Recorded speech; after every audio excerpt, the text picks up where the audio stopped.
నమస్తే, నేను Roja. Welcome to prime debate. కేంద్రంపై రాష్ట్రం, రాష్ట్రంపై కేంద్రం, నక్సలైట్ల ఏరివేతపై రాజకీయ రగడ నడుస్తోంది.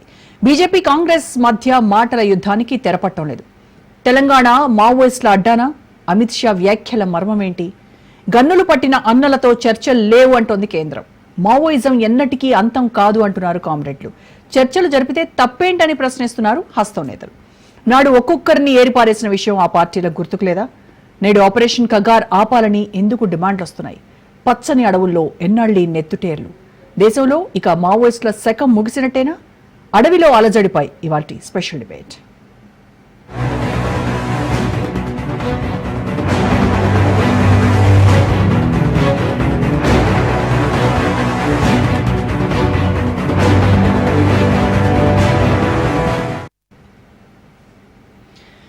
వరుస ఎన్కౌంటర్లతో డైలీ హెడ్లైన్స్. మావోయిస్టులకు ఫుల్ స్టాప్ పెట్టేందుకు డెడ్ లైన్స్. అదే ఆపరేషన్ కగార్ టార్గెట్. మావోయిస్టు ముక్త భారత్ ఆపరేషన్ కగార్ పేరిట కేంద్రం ఊచకోతకొస్తోంది. 2026 మార్చి 31లోగా మావోయిస్టులు లేకుండా చేస్తామని స్పష్టం చేసింది మోడీ సర్కార్. ఇండియాలో మావోయిస్టుల కథ కంచికి చేరినట్టేనా? వచ్చే ఏడాదితో అన్నల అంతం సాధ్యమేనా? మావోయిజం అంతం కావాలంటే పాలకులేం చేయాలి? అడవుల్లో అలజడి తలెత్తకుండా ప్రభుత్వాలేం చేయాలి?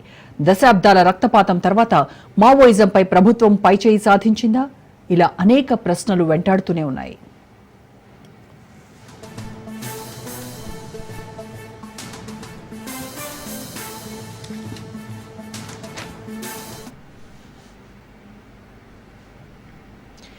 నక్సలిజాన్ని కూకటి వేళ్లతో పెకలిస్తోంది కేంద్రం. ఆపరేషన్ కగార్ పేరుతో మావోయిస్టులను మట్టుబెడుతోంది.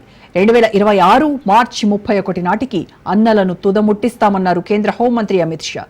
సరెండర్ అవ్వండి లేదంటే అంతమే అంటూ హెచ్చరించారు. మావోయిస్టులతో శాంతి చర్చలు జరపాలని కొందరు కాంగ్రెస్ నేతలు అంటున్నారు.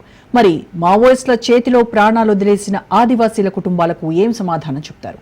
మావోయిస్టుల కారణంగా నిలిచిపోయిన అభివృద్ధి గురించి ఏం వివరణ ఇస్తారు అంటూ నిలదీశారు. నక్సలైట్లకు తెలంగాణ అడ్డా కాబోదన్నారు అమిత్ షా.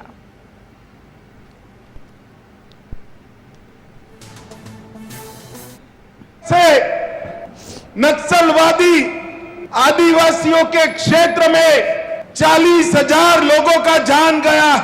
ये नक्सलवादियों को समाप्त करना चाहिए या नहीं करना चाहिए? कि इनको शरण में लाओ। कौन ना बोल रहा है भाई? जिसको सरेंडर करना है करे। मैं इस मंच पर से कहता हूं, सारे लोग हथियार छोड़ दो और सरेंडर करो। मगर सरेंडर नहीं करेंगे तो हमने तय किया है 31 मार्च 2026 के पहले इस देश से नक्सलवाद को हम समाप्त कर देंगे। समाप्त।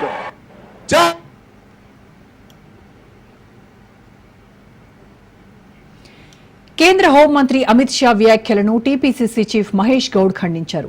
తామేదో మావోయిస్టులను పెంచి పోషిస్తున్నట్టుగా అమిత్ షా ఆరోపణలు చేశారని అది సరికాదన్నారు.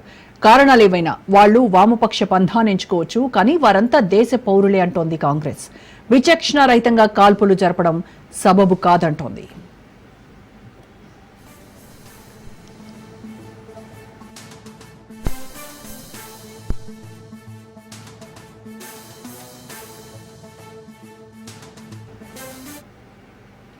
ఆపరేషన్ కగార్ పేరుతో దండకారణ్యంలో నెత్తుటేర్లు పారిస్తోంది కేంద్రం. అడవిని జల్లెడ పడుతూ అన్నలను ఏరిపారేస్తోంది. 1967లో పశ్చిమ బెంగాల్లోని నక్సల్బరీ గ్రామంలో మొదలైన నక్సలైట్ ఉద్యమం దేశవ్యాప్తంగా వ్యాపించింది. తూర్పు, మధ్య భారతంలో రెడ్ కారిడార్ పేరిట కార్యక్రమాలు చేస్తోంది. వామపక్ష తీవ్రవాదాన్ని నిర్మూలించే దిశగా కేంద్రం చర్యలు చేపట్టింది. మావోయిస్టు పార్టీ జాతీయ ప్రధాన కార్యదర్శి నంబాల కేశవరావు అలియాస్ బసవరాజు మృతి ఎర్రకోటకు కోలుకోలేని దెబ్బ.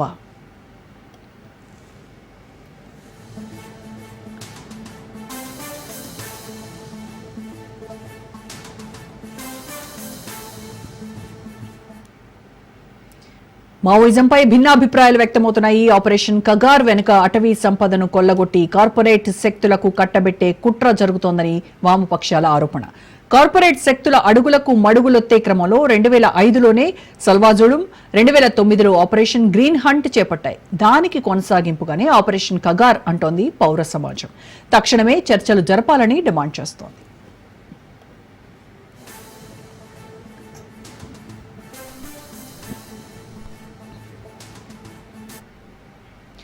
మరోవైపు మావోయిజాన్ని అంతం చేయాల్సిందేనంటున్నారు జాతీయవాదులు. ఆపరేషన్ కగార్ అంటే కమ్యూనిస్టులు ఎందుకు అంత పరేషాన్ అవుతున్నారు?